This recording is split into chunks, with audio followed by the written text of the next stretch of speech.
Today we're talking about how to be a listing agent, and we're going to go over step by step from the time you take the listing to getting an offer all the way through close of escrow. The first things we're going to talk about is that the sellers are looking for advice, and the top 4 things they want to know are: do you know my neighborhood?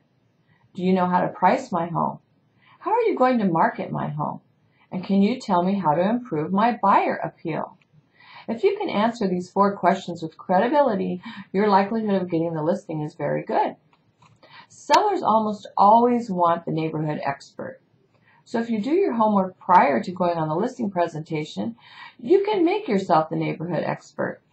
Sellers want to know that you have seen and are aware of the competitive properties in the area. You should know the name of the tract, the various models, what the active listings look like, how they compare to the seller's property, square footage, upgrades, pool, view, all the features that will be competitive to the seller's property. And they want to know the details about the sold comps. How long were they on the market? How close did they get to listing price? So take the time to learn all about the neighborhood by going to the MLS and studying the stats and looking at property photos of the comps. You might even want to drive by and preview those properties.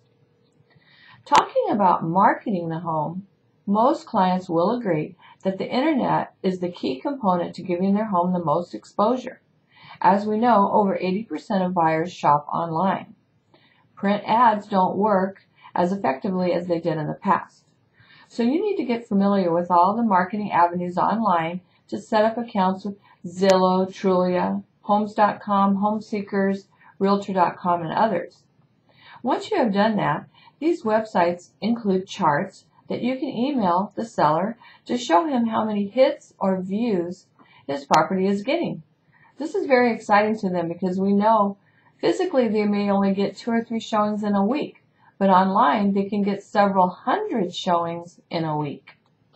Secondly, 98% of the time another agent is going to sell the home. So your next job in marketing is to expose the property to as many agents as possible. Broker previews and email marketing is the most effective. Once you have the listing, then what? The first step is to give the seller suggestions on creating curb appeal and making the home look bright and spacious, removing clutter and putting away personal items. They may need to paint, shampoo their carpet, or even replace their carpet. The idea is to make the home look neutral, clean, and bright. Secondly, have the sellers order a termite inspection. You want to know prior to getting an offer if the home has major termite issues, because the seller may have to tint his property, and this is definitely going to affect his net number when he sells the property. Third, once you get an offer accepted, it's your responsibility as a listing agent to open escrow. Within a couple of days, escrow will create and send out escrow instructions and order the prelim for all parties. Escrow will also order all the demands. These are the loan or lien balances that are against the property, including any HOA balances that may be due. This will make sure that they all get paid off during the escrow process. And escrow will also order the prelim and send out a copy to each one of the parties. Fourth, it's the seller's responsibility to deliver mandatory disclosures. So you must prepare in zip forms all the disclosures and order a natural hazard report. The natural hazard includes several additional disclosures that are mandatory, such as the tax data report. These disclosures must be provided within the first 7 days of the transaction. And transaction days start the following day after the offer has been accepted. If you've gone back and forth with counters, it's the following day after the final counter was accepted and signed by both parties. A good time to deliver these disclosures is at the home inspection.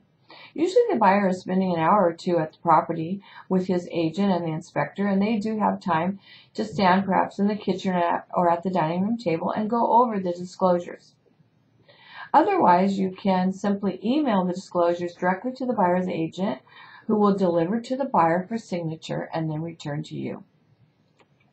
The buyer, according to the purchase contract, has 17 days to complete all their tasks. these are their contingencies. During this time frame, the buyer will most likely have a physical inspection. He is required to give a copy of that report to the seller. If there are issues with the property, the buyer's agent will execute a request for repairs and deliver it to you. The seller has the right to refuse any repairs. In fact, the seller does not even have to correct code violations or permit issues. He absolutely can sell his property as is because according to the purchase contract, the property is sold in its present as-is condition. However, if the seller refuses to make any repairs, the buyer has two options. He can continue with the purchase and deal with the repairs himself after the close of escrow, or he can simply cancel the agreement. He must cancel within this 17-day contingency time frame in order to get his deposit back. So make sure you're keeping track of the 17 days. Once the 17 days have come to an end, you will request from the buyer's agent a contingency removal form. Buyers must remove their contingencies in writing.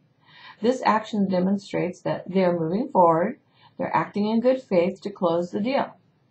If you don't get this document from the buyer, his contingency time frame continues, and you could have a harder time getting the buyer's deposit if he defaults down the road. The contingency form warns the buyer that once he signs this document, his deposit is in jeopardy. And as the listing agent, you want the buyer to know how serious his actions are, and the seller may have a right to retain his deposit if he does not follow through with all of his contingencies. Towards the end of the transaction, you will want to confirm that the seller has completed all agreed upon repairs and that the termite issues were taken care of, whether the property needed to be tented or just spot treated. You want to make sure that these things did get done, because the buyer will be doing a final walkthrough about 5 days prior to the close of escrow to make sure that these items have been completed to his satisfaction. Lastly, escrow will conclude the transaction by making sure the buyer's loan docs are signed and notarized. They will coordinate with the title company to make sure the funds are available to pay off all demands and expenses related to the transaction. And then they will order the title to be recorded, the deed to be recorded, and that's it. The deal is closed. And be looking forward to your check.